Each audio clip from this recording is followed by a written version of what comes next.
All right. Thank you very much. We're having a good time remembering David, celebrating his life, and talking about the different issues that still affect us. I wore this shirt. What's that? Hey, Joe. I wore this shirt today. It doesn't say Veterans for Peace on it. It says, "We will not be silent." And one of the reasons I wore it, thank you, is because I do believe that our activism and Dave's spirit was one of we will not be silent. We will always tell the truth and we will always speak up. I'm also wearing one of David's hats. If you look at some of his, if you look at some pictures that you see of Cline that we have online right now, this is one of his hats that I'm honored to be able to have. So now we're going to bring some special people up who have known David for a long time and spent really intimate time with David. We have Elena Fitch. I can't say, I'm sorry, I'm not saying your full name, Elena. Schwolsky-Fitch. A good friend of David was Clarence Finch. Clarence Finch he and David did a lot of activism together for many, many years. Clarence is no longer with us. We have Clarence's sisters here with us today, Mona and Angela Fitch. And we have Sabrina Simer, who David's love, Gladys. It's Gladys's daughter, David's stepdaughter.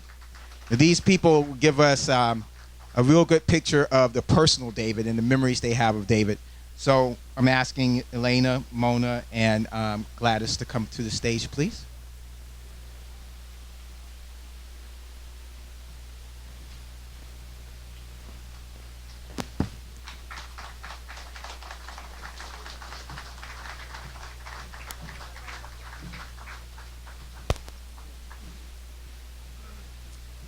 Hi, everyone.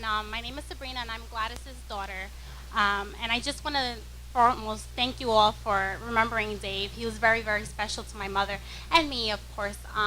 He really loved her, and he really took very good care of her. And I just have something that she wrote that she wanted me to say while I was here. David's passion and cry out for the war to stop was among old and young generations.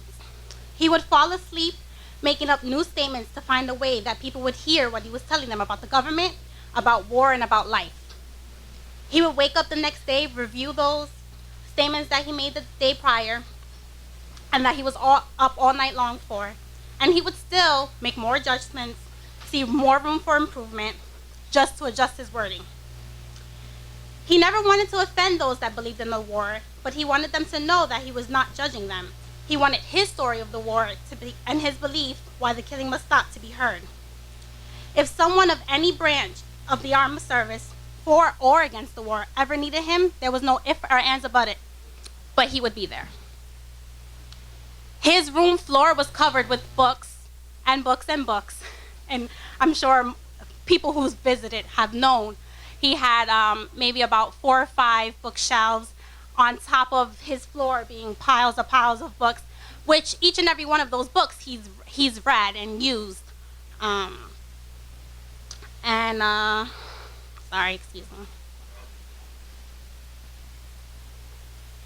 And he would find more and more literature, no matter how many times he read those books, about the lies that the government told about the war and their strategies about the war. And those things pained him, and so that's why he fought so hard to do the things that he did.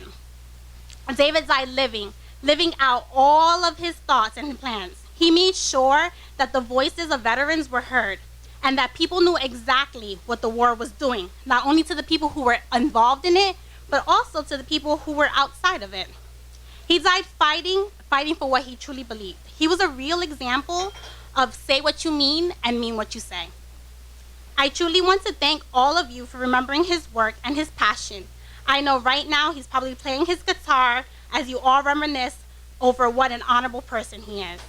I'm also happy my daughter Sabrina could come on behalf, and I thank each and every one of you for welcoming her to be a part of this.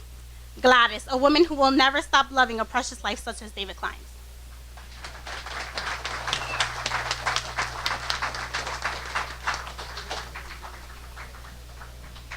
Hello, everyone.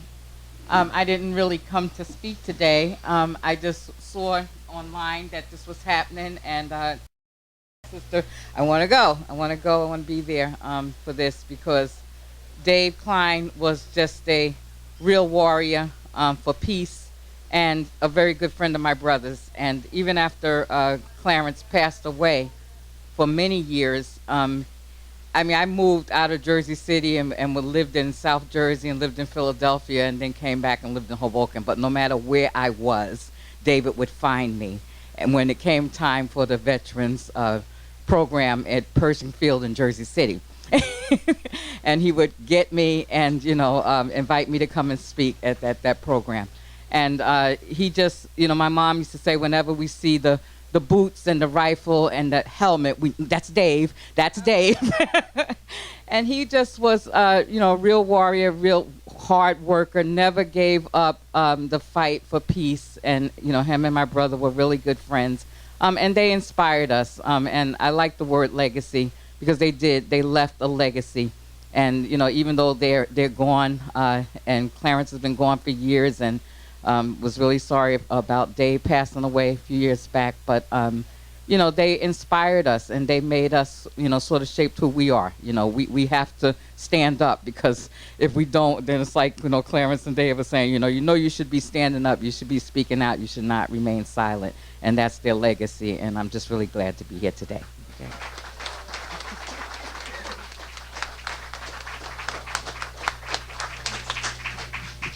So I'm also really glad to be here today and very glad to be surrounded by these folks up on the stage and by all of you.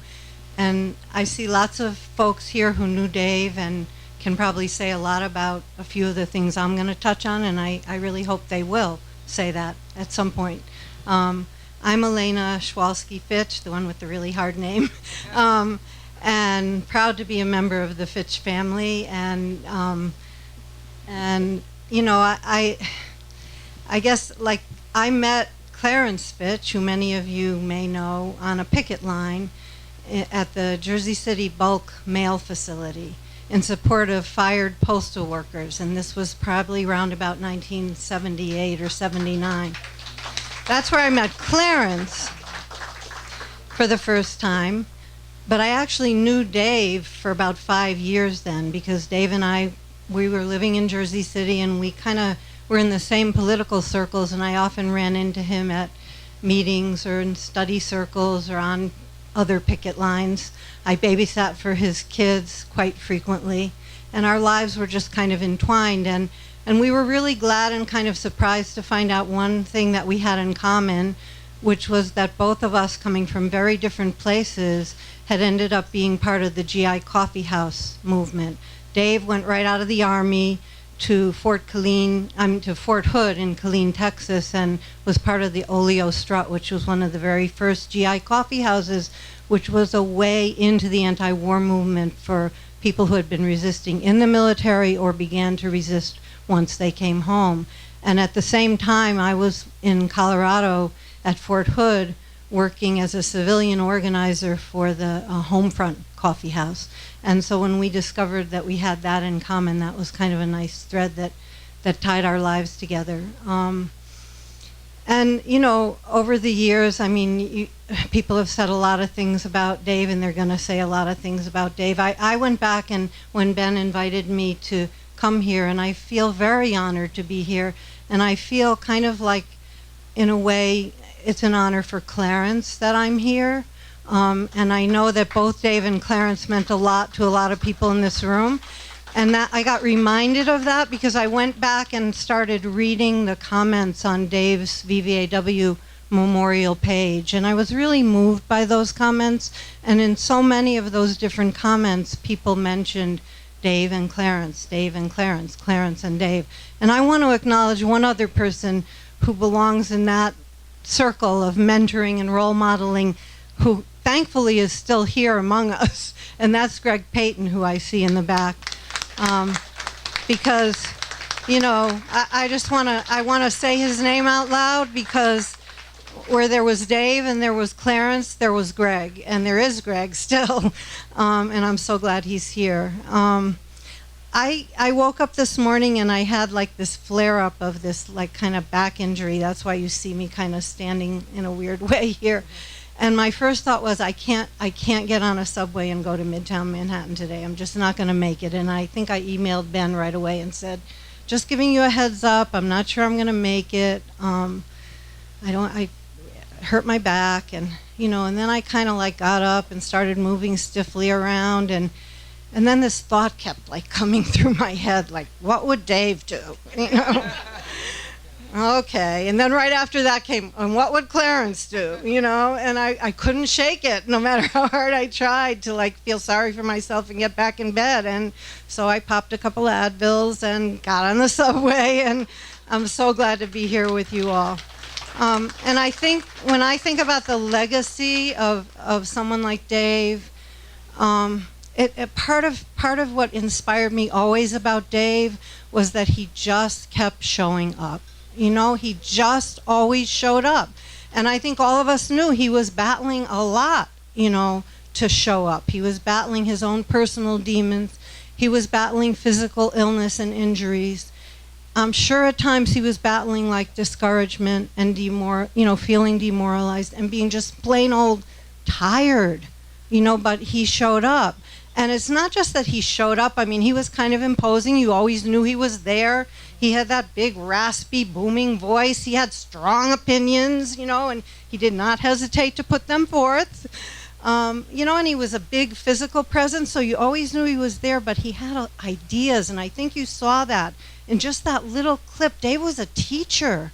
Dave taught us so much. He had ideas, he had passion, and as he got older, I think he had more and more the ability to listen and the ability to learn, and I think that's why he was able to be such a mentor and such a role model and nurture Iraq veterans against the war and the Afghanistan veterans against the war and the military families groups, and do all the great stuff he did. And I think as he got older and wiser, he became more humble in a way, and he learned more from everyone. So I'm really glad I'm here. I'm glad that you all showed up. I'm glad I showed up. And I just want to, one last little anecdote, I guess, is like in October of 2011, I started going down to Zuccotti Park and got a really wonderful jolt for my own kind of tired activism from all the young folks in Occupy Wall Street.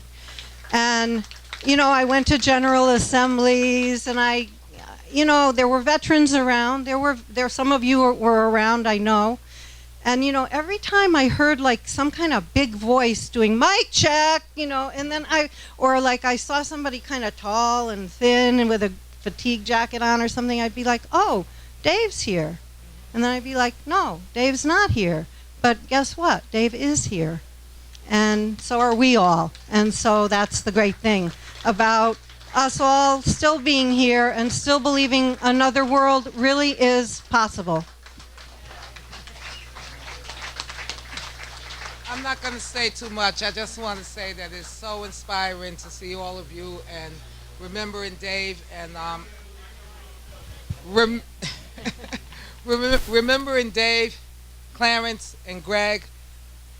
When the ambassador was speaking and he was talking about 1978, I didn't realize it was that long ago, So I was a lot younger, but I know that they fought so hard for peace and justice, and they inspired us, and they, worked so hard. They would leave the country and go to these strange countries and just, stand up for our people, stand up for our veterans, for our military, for our sick, for people fighting AIDS and Agent Orange illnesses and diseases.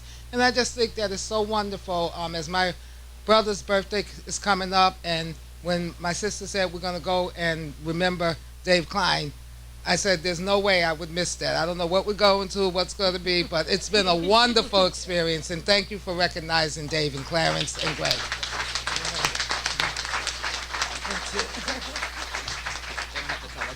We getting down, right?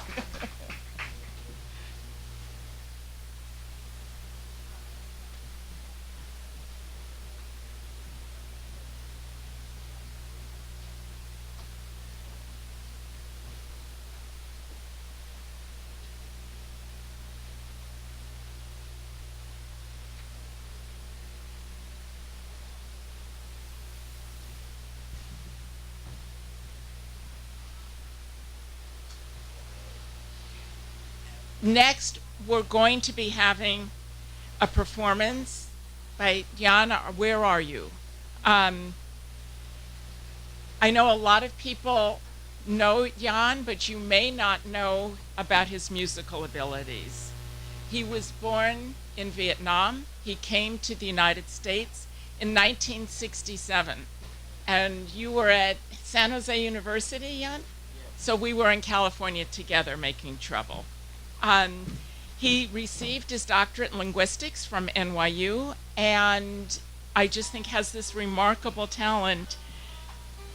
And you will hear him. He'll be playing ancient Vietnamese musical instrument, and he'll be performing a song by jazz violinist Billy Bang named K-I-A-M-I-A, and the lyrics are by Nhàn. So thank you, and please welcome Nhàn. I'm sorry. Hello. I can't miss the opportunity to mention that Nhàn is also one of the co-founders and is a co-coordinator of the Vietnam Agent Orange Relief and Responsibility Campaign. So, yeah.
Vang rơi xuống trần, ngàn lá bay thung lũng tranh rừng.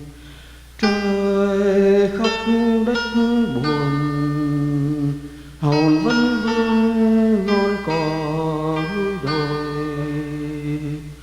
Lòng sao xuyên bên mấy cung đàn, nốt nhạc dịu dắt theo gió, mà niềm đau day dứt không vời bên đèn hiu hắt mong đời. Lắng theo chuông ngân người chiến sĩ xa trời, lúng sâu xôn xao thầm ru những chiến binh màu siêu thoát đời. Nguyện cầu cho ánh sáng thương yêu đến người, vang bay bóng trời, hòn lá bay thung lũng trăng rừng.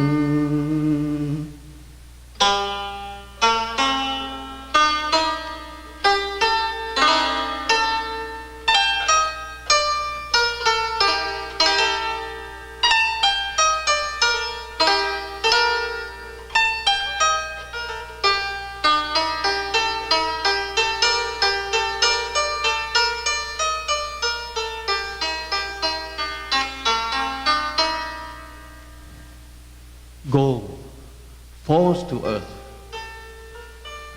Leaves are falling over the mountains and valleys. The moon shines their faces. Heaven cries, earth succumbs to grief. Souls are lingering over the blades of grass, over the mountain and hilltops. My heart is filled with sorrow. The music lingers in the wind, and pain tears me inside, unabated. By the flickering candles, I am waiting. Calm is a bell tolling for warriors, those heavenly stars on high. Unquiet as the yawning death, lullabies for the spirit to quickly pass into new life.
Our next speaker is a young woman by the name of Heather Bowser.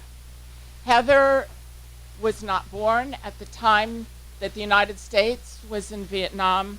Her dad was a soldier, and he brought the war home to his family. She is a remarkable person who continues to work with those who have been impacted by the spraying of Agent Orange dioxin in Vietnam. Heather was born with a number of different birth defects, including missing the lower limb on her left leg. She has webbed fingers, and I'm sure Heather will show you, that are similar to those of one of the young Vietnamese who we have met in Vietnam. She is tireless in working on educating and organizing those of us who remember the impact of the spraying, and that second and third generation who are victims of the Agent Orange dioxin that was sprayed in Vietnam. She is working on empowering those young people to be able to stand up for their own rights, to demand services from the United States government, and to demand recognition of this generation who now are suffering, although they never went to the war in Vietnam. So it is just a pleasure for me to introduce Heather, who will be our next speaker. Please welcome her as the true hero she is. Thank you.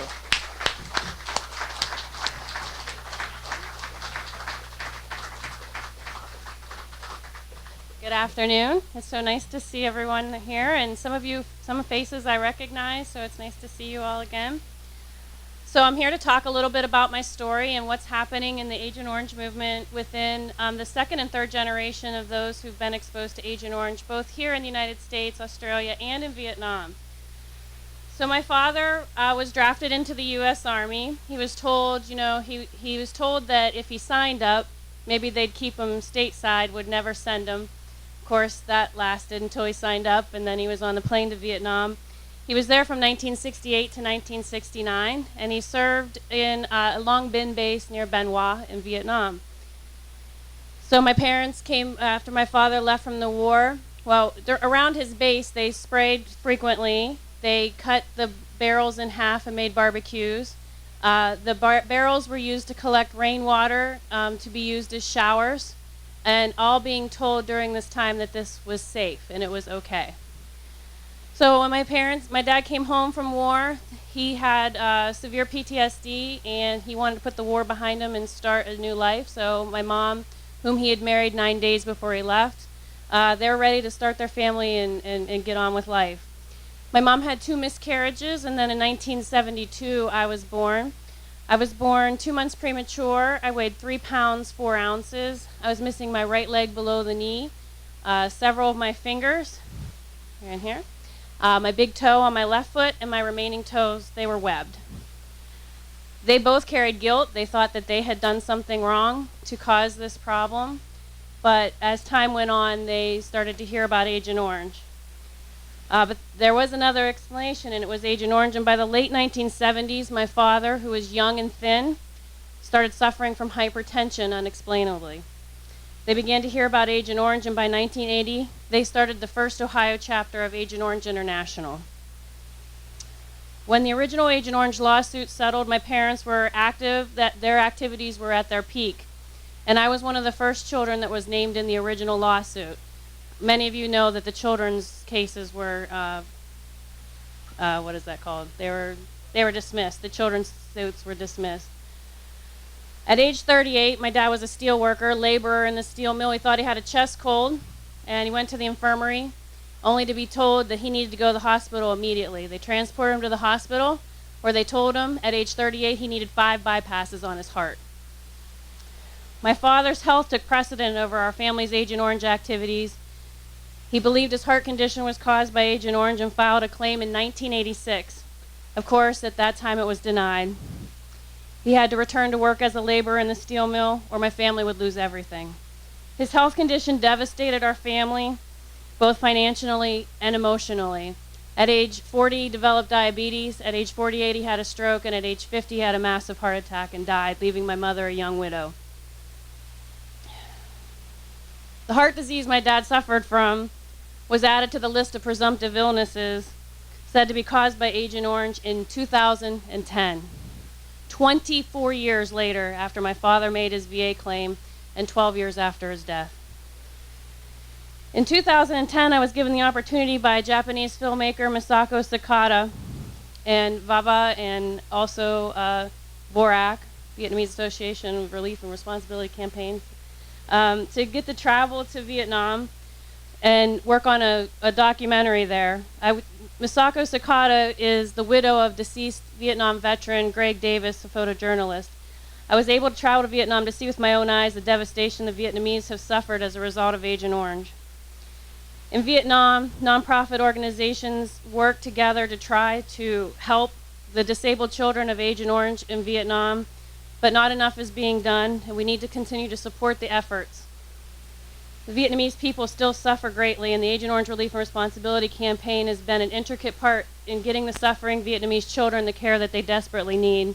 They do incredibly valid work, and I ask that you should continue to support their efforts. Something to remember is that Vietnam is the square miles of the state of New Mexico.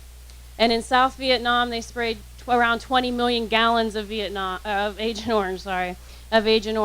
That Agent Orange is still in the soil in Vietnam.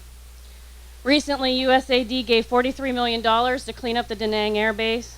Water from the air base is leaching into nearby neighborhoods and causing people to be ill and have children with birth defects.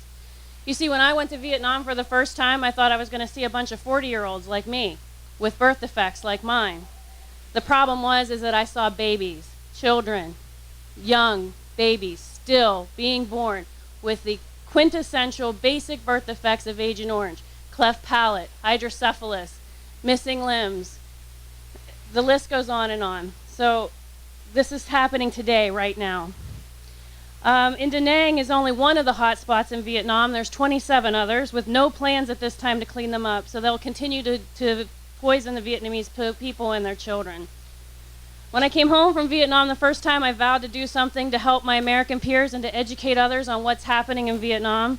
For too long, we've been the forgotten casualties of war. So I co-founded an organization with a fellow child of Vietnam vet, Kelly L. Derricks. She's back there. We organized a group called Children of Vietnam Veterans Health Alliance. We've grown to over 550 in our private support group made of just of children of Vietnam veterans, including Americans, Australians, and Vietnamese people. We have built an up-to-date, informative website and have recently become a state nonprofit. Our goal is to reach the children of Vietnam veterans and others affected, to offer them hope and tell them that they're not alone. Because you have to understand, we've been denied our entire lives. No one has picked up our cause. Not only do the children of Vietnam veterans suffer from birth defects, but we're also more prone to develop unusual illnesses at young ages, such as cancers, autoimmune diseases like lupus, fibromyalgia, arthritis, heart disease, and skeletal issues, and degenerative disc disorder. We're also seeing birth defects and illnesses in the grandchildren of Vietnam veterans, as are the people in Vietnam seeing the transgenerational effects of being affected to dioxin in their children. Some in Vietnam have reported possible fourth generation at this point.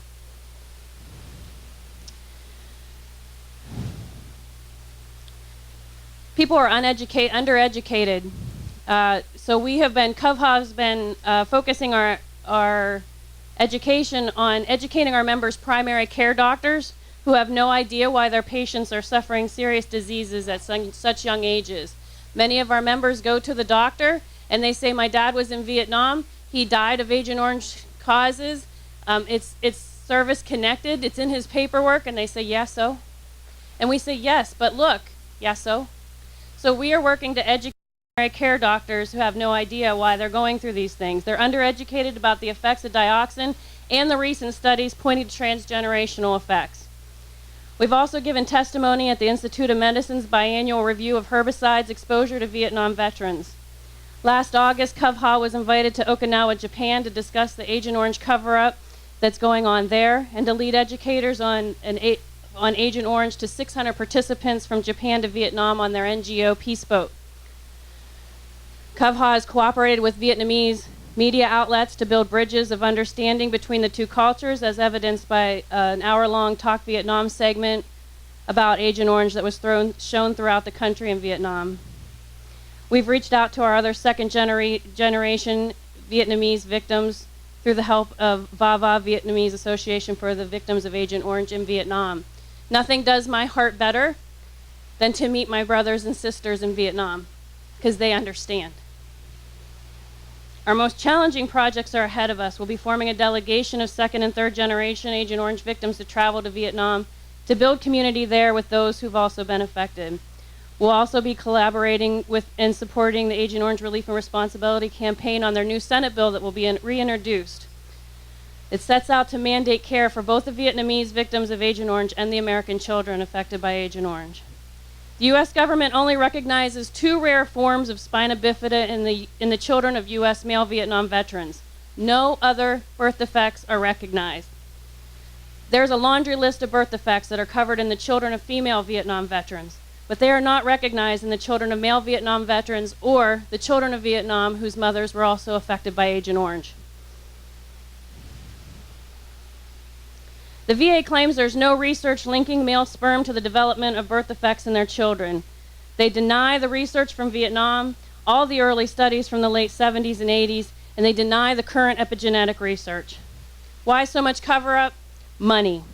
There were 2.8 million men who served in Vietnam and only around 8,000 women. There are millions who are suffering from Agent Orange birth defects in Vietnam. To recognize the Vietnamese or the children of male Vietnam veterans would be devastating financially, so they want to leave us alone. It's the old mantra, deny until we die. Justice is yet to be served to millions of people. In Vietnam, poverty, the sheer number of victims, Lack of resources and lack of access to health care plagued the Vietnamese victims of Agent Orange. In the United States and Australia, the lack of interest by the media, the lack of organized strategy, and war fatigue from current conflicts allow us to slip further and further from the country's consciousness. We've been left behind. The work of Vietnam War activists like Dave Cline and others has culminated in me. Thanks to all of you and the early work by very many activists like my parents make my continued activism possible. Cov Ha will continue to fight for what is just. Thank you so much. Appreciate it.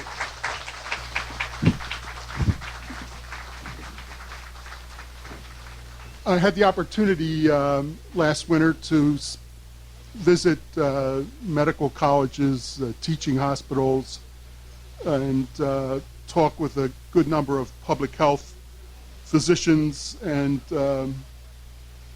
it was an enlightening experience. So, in summary, there's although the current news from Iraq is very limited, even in the progressive media, and it's almost absent from the mainstream media.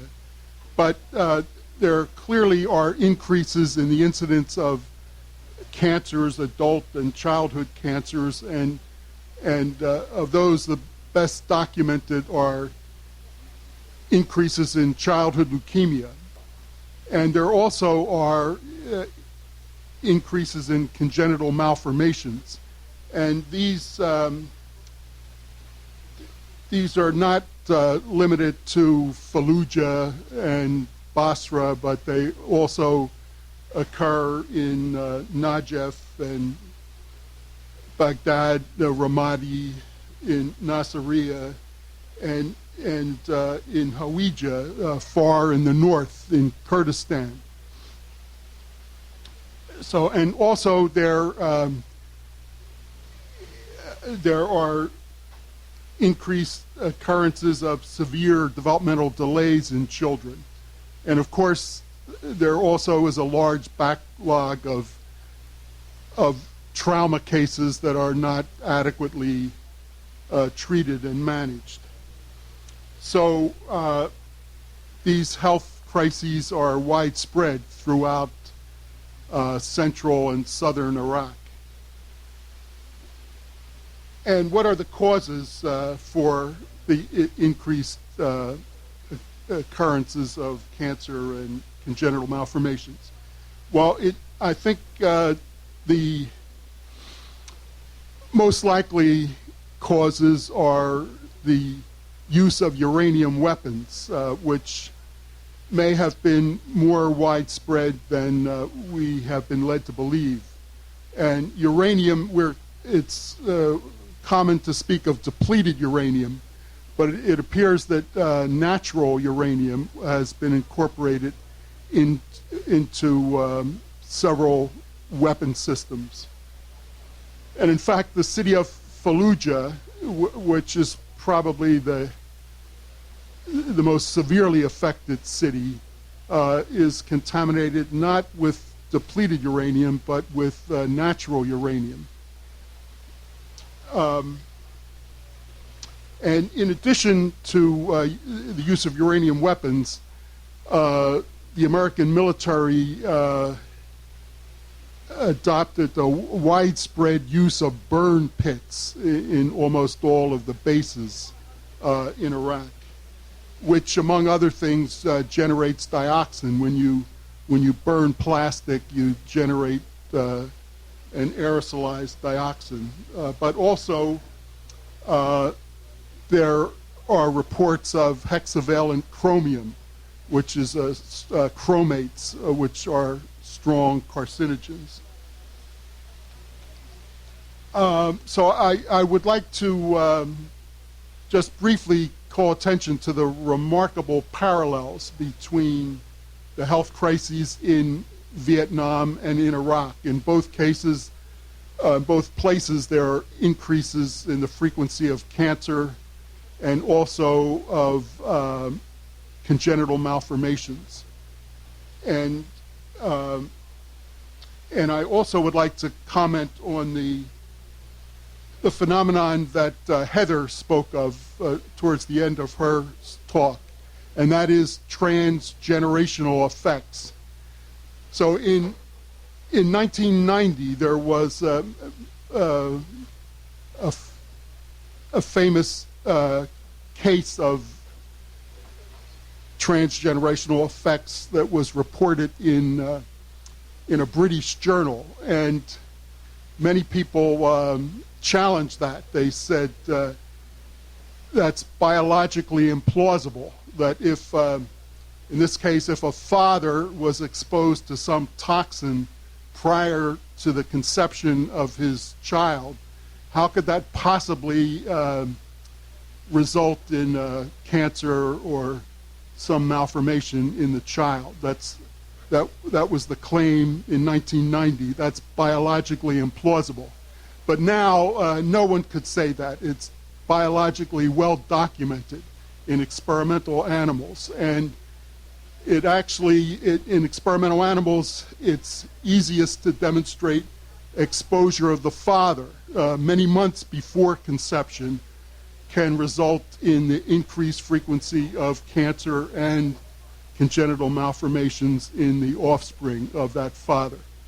And in these experimental models, it's a single exposure that is used.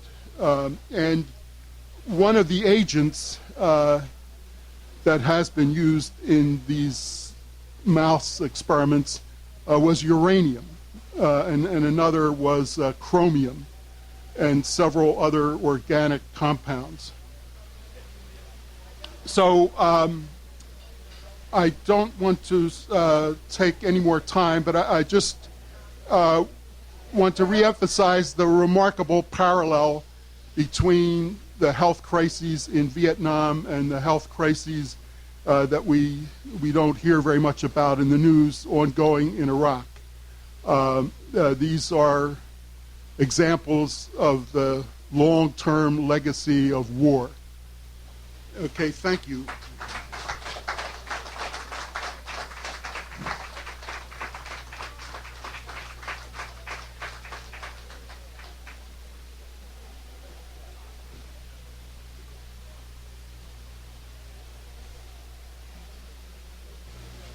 All right. We've had a good, What?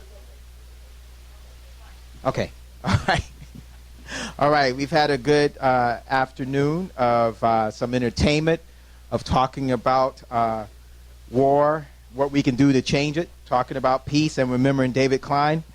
Now we're going to have a discussion, a quick, brief panel with myself, Jeffrey Millard, and Margaret Stevens.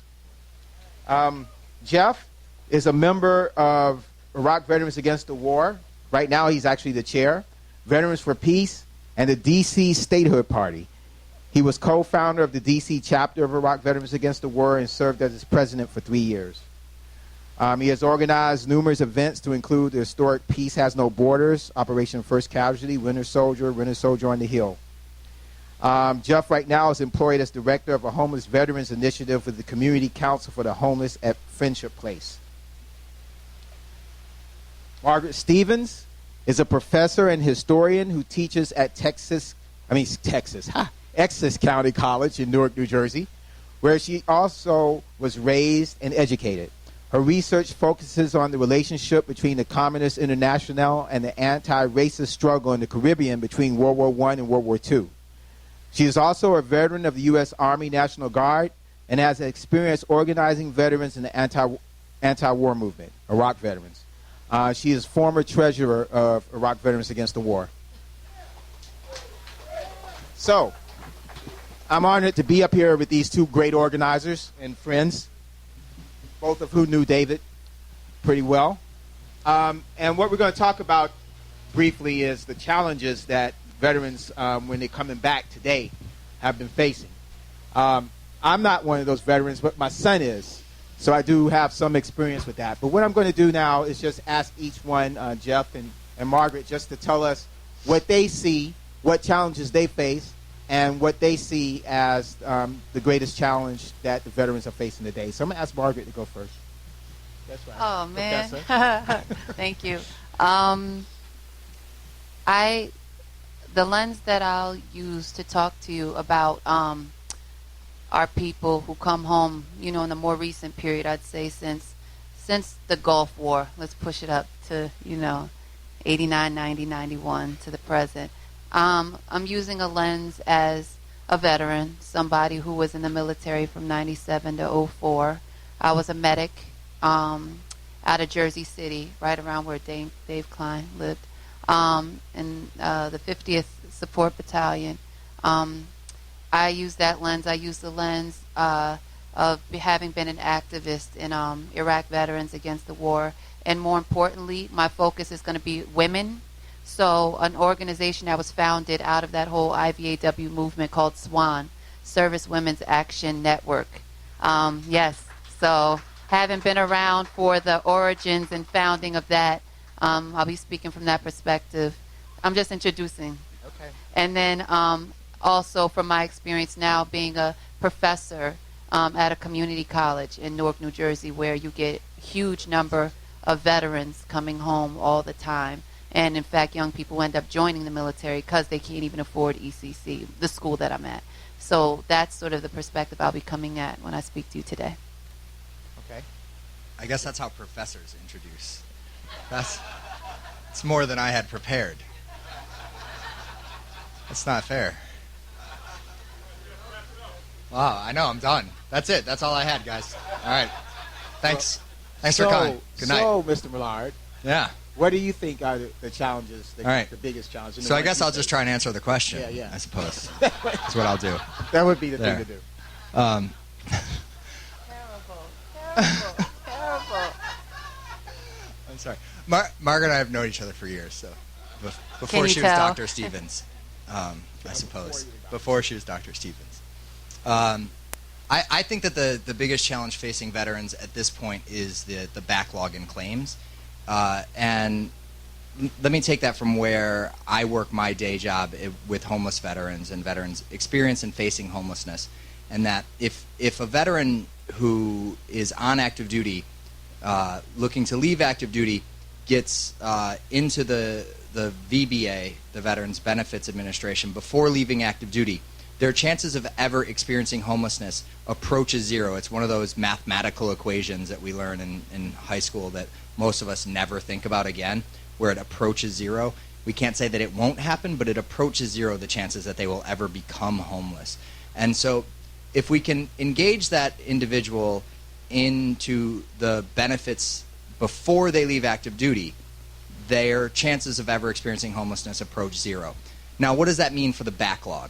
That means that the fact that we have 1.5 million backlog, those veterans experiencing those from the lens of homelessness, those veterans don't have the financial backing that comes with, say, being 50% disabled and having $800 a month that you know is coming in on the first of the month, every month, direct deposit directly into your checking account that you know is going to be there every single time. So that's a cushion that's always going to be there, no matter what. And so that's a big item, just looking at homelessness. So, and looking at suicide, for example. The backlog in claims has a huge impact on suicide, because if you are actually in treatment for post-traumatic stress, your chances of actually committing suicide go way, way down. So if we engage a service member before they become a veteran in treatment programs, their chances of ever committing suicide statistically go way, way down. So if we look at it from the data and what the data is telling us, the biggest problem facing veterans as they come home is the backlog in the VBA, the Veterans Benefits Administration. And that, I think, is what is really the crux of what is harming veterans at this moment. Wow. Yeah, please, go ahead. And within that, not just the backlog, which is the main issue, but with it, when it comes to the women, it's in men with military sexual trauma. It's been the fact that the claim was never there.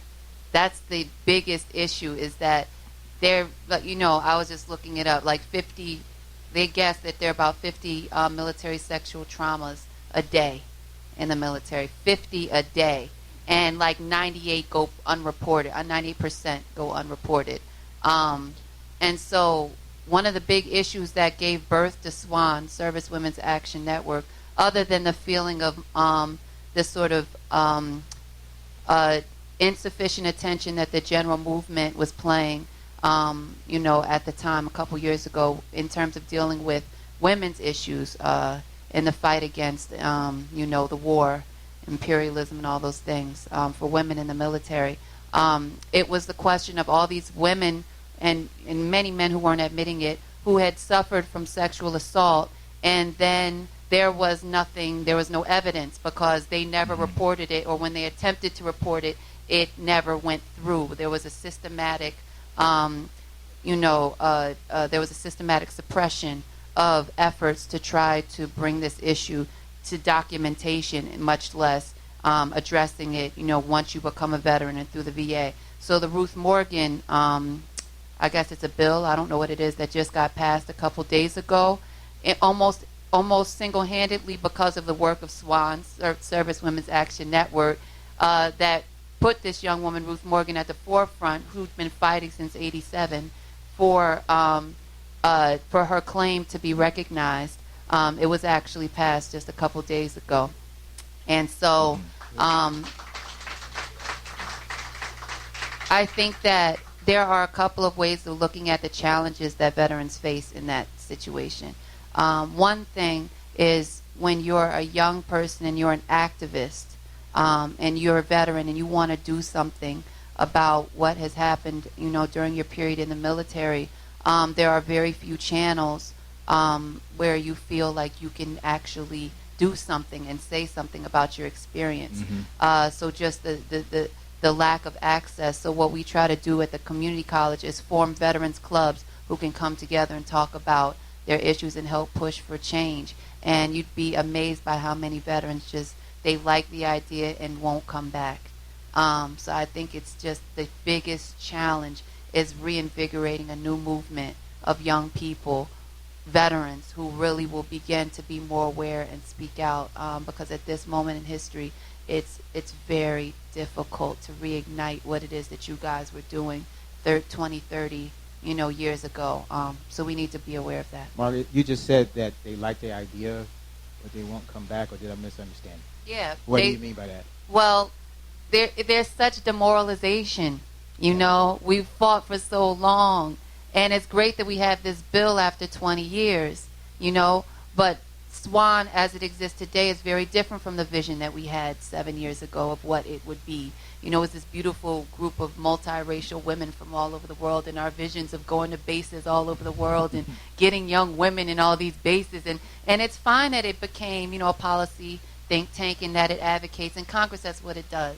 So that's fine. But the point is that, you know, if your vision of what it is that you want to produce is often so different from the reality of what you're able to do in a lifetime. So then the reality of what your vision becomes, if it's not fulfilling enough, sometimes you just want to quit, because what are you fighting for if you can't get what your goal is?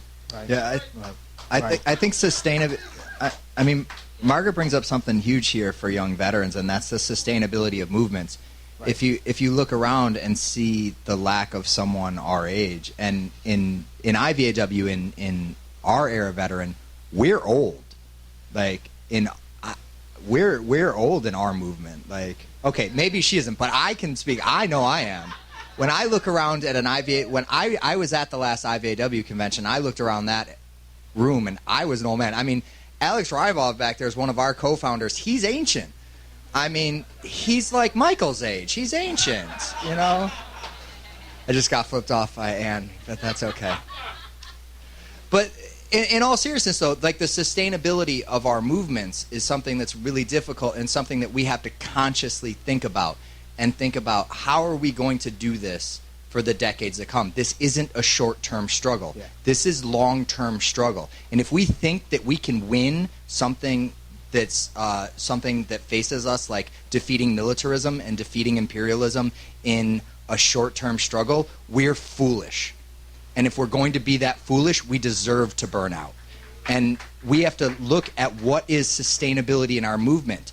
And the fact is that if we want to be doing this for the long haul, we need to think about what does sustainability look like and how do we treat each other. And I think that IVAW, and especially as chair of the board, looking at that internally, at the fact that we have not treated each other well, and we have been really bad to each other and treated each other really poorly at times, and we have to really, and I've been guilty of that myself, really take a look at how we treat each other and making sure that we create a sustainable environment for each other. Right. Yeah, I think he does deserve a hand for that. Most definitely. I want to take it back to the challenges facing veterans, but I do want to say that's kind of what I was speaking to earlier when I asked some of the older veterans to be role models in terms of how we treat each other, that we need to cherish each other because there's so few of us. You know, it's not like Iraq Veterans Against the War had, tens of thousands of vets coming to be part of it, and it's not like VFP. No, but we're at 6,000. It's not like VFP has that. And so when there's so few of us, we need to cherish each other because there are so few of us. And we're going to have to figure out a way to deal with our post-traumatic stress. We need to go get help with our post-traumatic stress or whatever those things are that's standing in the way of us treating each other well. It's very important. And if we don't do it, we're being irresponsible not only to each other and to the veteran movement, but to what we say that we stand for. We say we stand for peace, and that means treating each other well. But getting back to the challenges facing the veterans that come back today, my son, who served in Iraq from 2005 to 2006, his biggest challenge really has been getting a job. The fact that he did not have a college education obviously didn't help him. Also, he was put out of the military on something called an other than honorable discharge or something like that. Because the story, just to make a long story short, when he came back, his second son died of a spinal cord degenerative disease, and the military wouldn't let him go on leave. They just gave him a few days off. Then they told him they were going to be going back. This is at Fort Campbell.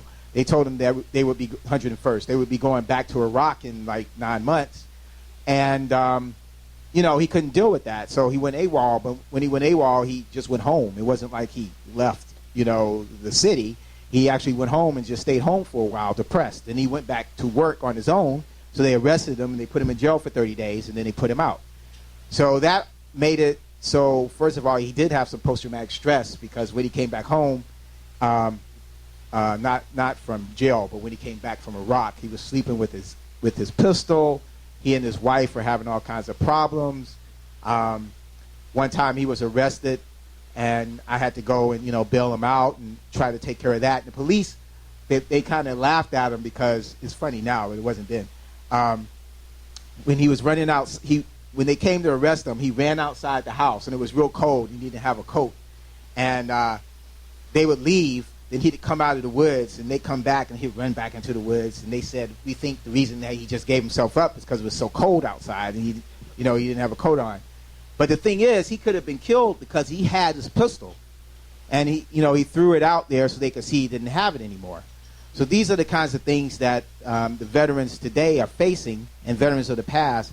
But finally, my son's doing a lot better. He's getting this. Some of it was just being young.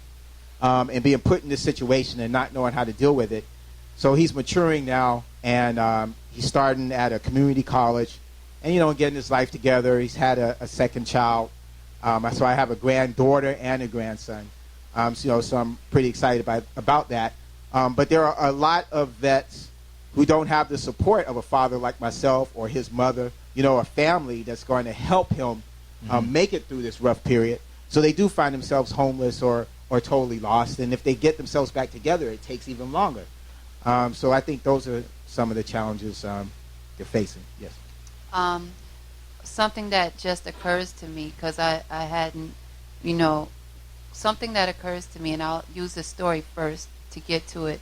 I have a student who helped me start a couple years ago something called the Veterans Focus Group at my school. She was the first founder, young white woman, one of the few white students at ECC. So I always try to grab them and bring them into my work because I like the multiracial, thing for building consciousness. And she very progressive. So she helped me start this program at the college, and then she got tired of this community college and moved down to Myrtle Beach to become a bartender. So she was doing that for about a year and a half, and then I got hooked up with this Fasy Foundation on Wall Street through my job. And this year they decided that Fasy is this huge multi-million-dollar foundation that takes young urban challenged kids and pays for them in a posse to go to college. So they put them in posses of like 10 in schools, and they've got all these wonderful schools all the country that with these posse kids. So this year Vassar College decided to start a pilot veterans posse program. So it was the first time ever that the Fasy Foundation decided to have a pilot group of young veterans. So out of hundreds and hundreds of applicants, it's a great full ride to Vassar. I was able to get her into this Fasy Foundation, and it's like was the proudest moment. It's like, wow, I was able to take this young veteran from the community college and help her go from just being lost down in Myrtle Beach, having fun, making money at the bar, but lost, alienated, not nearly plugging into her potential, get her into Vassar, and it felt so great. But it also felt very cheap, though, and I have to give you that side, too. It is beautiful, but it felt so cheap at the same time, because here we are at the reception with all these, million-dollar donors who contributed to this vision, because it's all about networking. So once you get into Fasy, you get access to the bourgeois network of all these people. You're guaranteed a great life.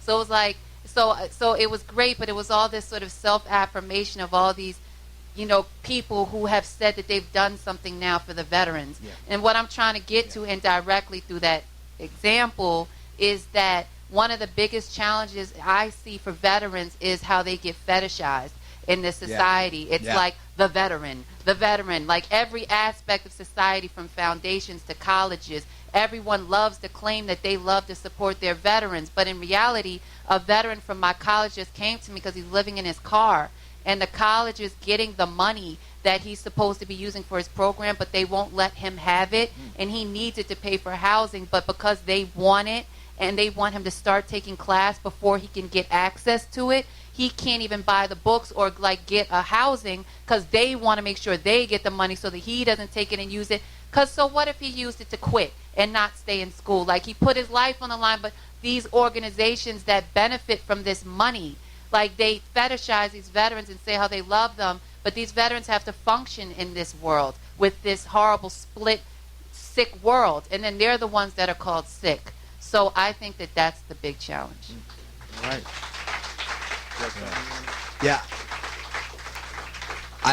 I want to go back to something that Michael brought up with his son and look at that as an example of what happens as service members return before they're becoming veterans, before they're off active duty, and look at that through what IVAW is doing in our Right to Heal campaign, and understanding that imagine if Michael's son had the right to heal. Imagine if we looked at his son as a human being who had the right to heal from his post-traumatic stress and from his depression, who had that as a basic human right to heal, who didn't have to be forced back into deployment and forced back into a workforce that he was not ready for, and that was a right to heal. I mean, just imagine the difference in what his life was like. Right. That's one of our 3 major campaigns that IVAW has going on right now. Like, imagine the difference in your son's life if our campaign succeeds. Yeah. Like, A, he doesn't get forced out of the military, so he doesn't have an other than honorable discharge, which a lot of us know what weight that can carry for the rest of your life. That's legal discrimination for the rest of your life in your workforce. You know that he would be eligible for collecting benefits, so that he probably could have collected benefits for that post-traumatic stress and for that depression related to his tours in combat, and so he probably could be collecting, and his life he wouldn't have to worry about being unemployed, because if he even got to that 50% rating, he would have had $800 a month So he might not even had to have been so stressed out about being unemployed because he would have had that cushion. Now, $800 a month, it's not a lot, but it's a cushion. Better than nothing. And that life completely changes by just recognizing that one little thing, which actually ends up being completely transformative as a complete society if we recognize that service members have a right to heal. It just completely changes us. Right. I must say, in a way, I agree with you. But it was a blessing in a way because he didn't go back to Iraq. So it was a strange blessing. But if you have a right to heal, you don't have to worry about being. That's the thing. If service members had a right to heal, they wouldn't be redeployed. Right. 1/3 of combat troops serving in Afghanistan today, which remember, there's combat troops serving in Afghanistan today. Right. 1/3 of those combat troops serving in Afghanistan today have been diagnosed with post-traumatic stress. That's right. Diagnosed with post-traumatic stress, are on psychotropic medications. Right. No, you're right. I just wanted the crowd to know that I felt in a way it was a blessing because we don't have the right to heal. Mm-hmm. So the fact that he got kicked out was a blessing because he didn't go back. And I think it opened up his eyes to some of the politics and the realities of what it meant to serve in the military because he didn't want to get out. And it's been a rough road, but finally he's coming out the other side, in a good way. So I think we're going to wrap this up unless wrap it up, one of you did you have something you wanted to, February 15th? Yeah, so when I was thinking about last night, I was at an event about February 15th. February 15th, for those who don't know, was the first international day of protest in the history of the world. February 15th, 2003. It was a protest against the Iraq War. And the largest protest. It's also the largest protest in the history of the world. And it was the 10th anniversary yesterday. Right. And I told this story at the thing that the gathering we had in D.C., and I kind of wanted to just give a chance to tell it because it has significance here. So I was 22. I was a sergeant in the Army National Guard. I'd never been to a protest before. I lived in Buffalo, New York, and I had an Army field jacket. I got on a bus early in the morning to come to New York, and I'd never been to a protest before. The whole time here, everybody said, you got to march with the vets, you got to march with the vets. I had no idea what that meant. Yeah. I was terrified. I just knew that my chain of command was going to shit bricks. And I was terrified to come to some anti-war protest with a bunch of hippies. And I had my high and tight and was literally an NCO. No clue what that meant. So I got here, I found Veterans for Peace, and I marched. And everyone, it seemed weird because there was this whole hopeful vibe going on that there wasn't going to be war in Iraq and that they were going to stop it and this was this massive thing. But in my head, I knew I was being deployed because my unit was readying for our deployment. And so I knew I was being deployed.